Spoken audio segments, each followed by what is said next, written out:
Sri Aurobindo knows what we are.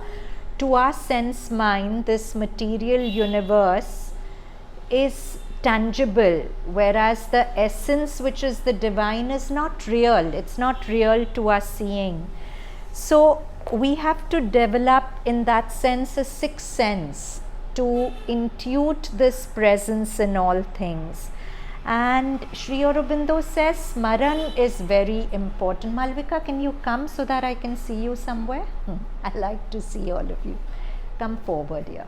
So he says that smaran is a very important aspect, because the Gita says Yoya Shraddha Sa Eva Sa, whatever is your faith will become your living truth. So constantly feed the faith through remembrance that all is the divine, that nothing out there really threatens, because everything is the divine. And divine doesn't mean a God sitting on a mountain. Divine means who I really am. So everywhere it's an extension of myself and my deepest and highest. So in that sense, nothing out there really threatens. So Sri Aurobindo uses a beautiful phrase in Savitri to live with the intimacy of God everywhere. How you feel intimate with God? If God is everywhere, you feel intimate with everything. Nothing is really a stranger to you. And when I'm dealing with my staff, when I'm dealing with anyone, if somewhere there's something that constantly reminds me that this is also God, I should treat this person, this thing, this material, not just living things. Mother says that even this floor, even this pillow, everything is the divine. And in fact, for a being like the mother or sages, this was a very living experience once in the ashram, when the mother was making rounds, and she went to one ashram department which hurriedly cleaned up everything and dumped the junk in a corner.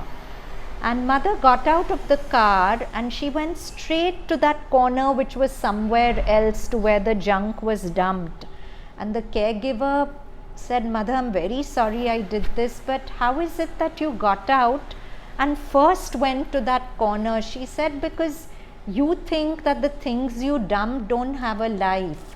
But as soon as I got out of the car, they told me, see mother, see how badly we are being treated. It's not that they will talk, but there is an energy communication between everything. So anything that I treat badly, even a material thing, there's a presence in it which gets violated. So to live as if everything without exception is that divine. Then of course the usual question will come, okay, it's good enough to see the divine in bright, happy, beautiful things, but why would the divine be in things that are ugly, pain-giving? Why would the divine give me pain through that person? It's a legitimate question, and one way or the other we keep coming back to it every class. So any answers?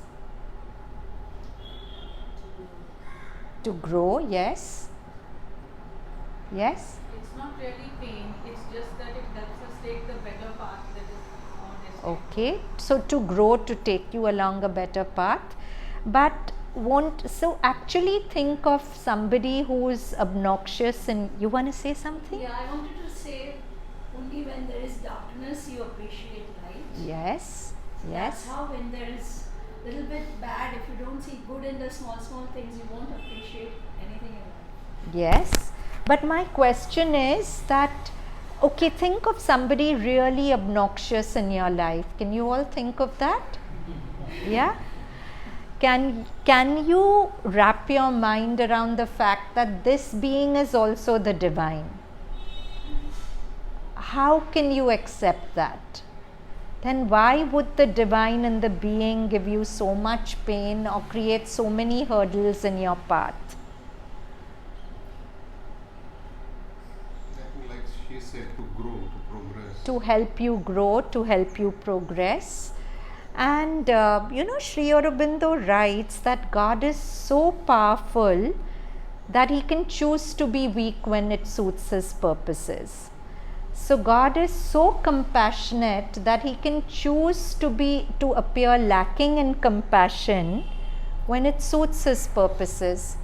He can become this person who's appearing to be cruel, not compassionate, whatever, if it suits his purposes for your growth.